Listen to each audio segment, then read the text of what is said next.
Student abuse gone unchecked. Staff members denying phone calls to family back home. All allegations by former students of Northwest Academy. It's a story we first broke last week on the 11 o'clock news. The Nye County boarding school now at the center of a child abuse investigation. And it is also the subject of tonight's Vegas Lost. John. And the stories are dramatic. Abuse from fellow students, as staff unprepared or unwilling to help. And tonight, maybe an answer from the state.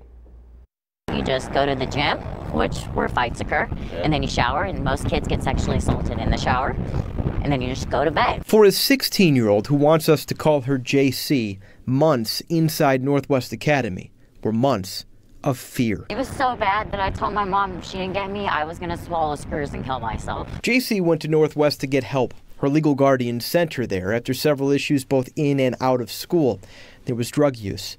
But more dramatic than the days of abuse from other students inside was the escape she described to us. I had dental surgery, and they would not let me tell my mom anything about the incident with the male staff, and so I snuck a letter out to her. The idea of an injured student being denied a phone call home is backed up by what Carrie Kettleson told us. July of 2017. I couldn't tell you the exact date. The former employee said she saw something similar. The girl was taking a nap on the floor.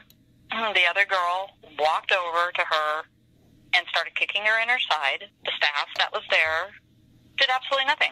And of course the girl that was injured started crying. She wanted to call her mom. They wouldn't let her call her mom because she was using foul language, asking to call her mom. Carrie only lasted one day before resigning. Another former student, a 17-year-old who did not want to be identified by his real name, instead going by Cashern, told us abuse was a daily occurrence. He was transferred to Northwest Academy by the courts when he was just 14. That was 3 years ago. These are photos of bruised arms and legs, he said, from attacks from other students. Whenever the staff would look away, the boys would start hitting each other, and I would go to tell the staff that, because I was being hit, and they would tell me that they couldn't do anything about it because they didn't witness it. And then one of the staff had even turned around and told me, he's like, I can't do anything if you hit them while I'm not looking. When we looked into what those former students told us, when that former employee told us, we found plenty. These are inspections and complaints completed by the Division of Public and Behavioral Health. They're the agency that grants a license to the academy every year.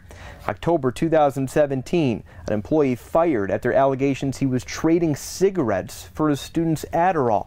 February 2017, 4 students ran out of a dorm, 2 of them having sexual contact. That was never reported to child care licensing. May of 2018, Northwest Academy failed to report a case of suspected child abuse. Well, these inspections were happening, and right now, Northwest Academy has a water crisis. Arsenic levels so high, students can't drink the water. So why, with all of this and with what's going on right now, today, February of 2019, are students still living inside? That's the question we had for the state. And tonight we have an answer. After days of reaching out, the state getting back to us late on Thursday, saying in regard to licensing of Northwest, all the investigations, the facility's responses have not reached the level of revoking the license. Northwest Academy stays open. Tonight, there is even more. The state telling us that in October of 2018, just a few months ago, they cited Northwest Academy for not having a physician as a medical director or consultant. That's something the state requires that they do. They're on a provisional license right now. It means child care licensing, and the state are monitoring them as we speak, as are the sheriffs who have that investigation going. Well, despite the drought of official information coming out of this story, it's amazing what you've been able to piece together. You can find a lot of incidents. The question is, what are they doing about it, if anything? These are kids who are on the margins, and a lot of people who work in the juvenile justice system say oftentimes they are the kids who get the attention last. It makes you wonder if other kids in other neighborhoods in this community were in that facility, if action wouldn't have been taken. We'd like to know. Yeah. Keep pressing. Thanks, John. Well, if you have an idea for our Vegas Lost series, you can email those to vegaslost@news3lv.com. We also have a Vegas Lost hotline. You can leave a message there. The number is 702-909-2138, and we appreciate those of you who know about the Academy and are calling in the tips. In just a few minutes, John will be logging on to News 3's Facebook to answer your comments and your questions live.